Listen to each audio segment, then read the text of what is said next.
कसबा बावड्यातील छत्रपती राजाराम सहकारी साखर कारखान्याच्या सध्याच्या संचालक मंडळानं कारखाना मालकीच्या शासकीय मूल्यांकनानुसार 43 कोटी रुपये किमतीच्या जमिनीची किंमत 2 वर्षात वाढवून 239 कोटी रुपये दाखवण्यात आली आहे, असा आरोप राजर्षी शाहू परिवर्तन आघाडीचे समन्वयक माजी नगरसेवक मोहन सालपे यांनी केलाय।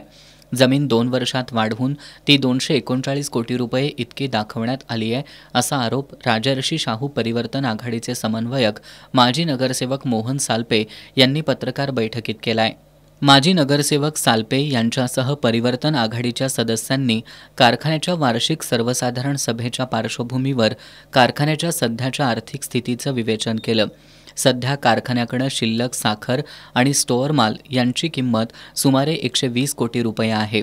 त्यात भांडवली मध्यम मुदत कर्ज, खेळते भांडवल कर्ज, इतर देणी, ठेवी, सभासद भांडवल असे 363 कोटी रुपये एकूण कर्ज देणी आहेत। सहवीज निर्मितीसाठी कारखान्याला जवळपास 125 कोटी रुपये खर्च येणार आहे। या सगळ्या आर्थिक बाबींचा विचार करता कारखाना जवळपास 342 कोटी रुपये शॉर्ट मार्जिनमध्ये असल्याचं सालपे यांनी सांगितलं। कारखान्याचे सुमारे 4000 सभासद मयत आहेत। त्यांच्या कायदेशीर वारसांना सभासद करण्याच्या मागणीकडे कारखाना प्रशासन सातत्यानं दुर्लक्ष करत असून परिवर्तन आघाडीनं तक्रार केल्यामुळे वारस नोंदीला स्थगिती असल्याची खोटी आणि दिशाभूल करणारी माहिती सत्ताधारी संचालक देत आहेत। वार्षिक सभेत संचालक मंडळानं यावर खुलासा करायला हवा, अशी मागणीही सालपे यांनी केली आहे। मयत सभासदांच्या वारसांना शेअर्स रक्कम भरून घेऊन साखर दिली जात नसल्याचा आरोप शिरोलीचे माजी सरपंच शशिकांत खवरे यांनी केलाय।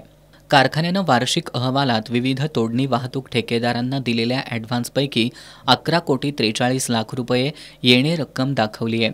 यापैकी 1 कोटी 12 लाख रुपये इतकी रक्कम सिद्धेश्वर लाड या तोडणी वाहतूक ठेकेदाराकडून येणे असल्याचं दाखवण्यात आलंय। ही रक्कम खरोखरच ठेकेदाराकडून येणे आहे का, याचा खुलासा वार्षिक सर्वसाधारण सभेत व्हावा, अशी मागणी परिवर्तन आघाडीनं केली आहे। सत्ताधारी मंडळींनी सत्तेच्या जोरावर 2023च्या वार्षिक सर्वसाधारण सभेत पोटनियम दुरुस्ती करून सांगली जिल्ह्यातील सभासद वाढवलेत। कोल्हापूर जिल्ह्यातील सभासद वाढीला आपला विरोध नाही, पण जिल्ह्यातील सभासद वाढीला आपला विरोध असल्याचं सांगत माजी संचालक बाबासाहेब देशमुख यांनी गेल्या वर्षभरात जवळपास 2000 सभासद वाढवण्यात आलेत, असा आरोप केला। सोमवारी होणाऱ्या कारखान्याच्या वार्षिक सर्वसाधारण सभेत हा मुद्दा उपस्थित करणार असल्याचं देशमुख यांनी सांगितलं।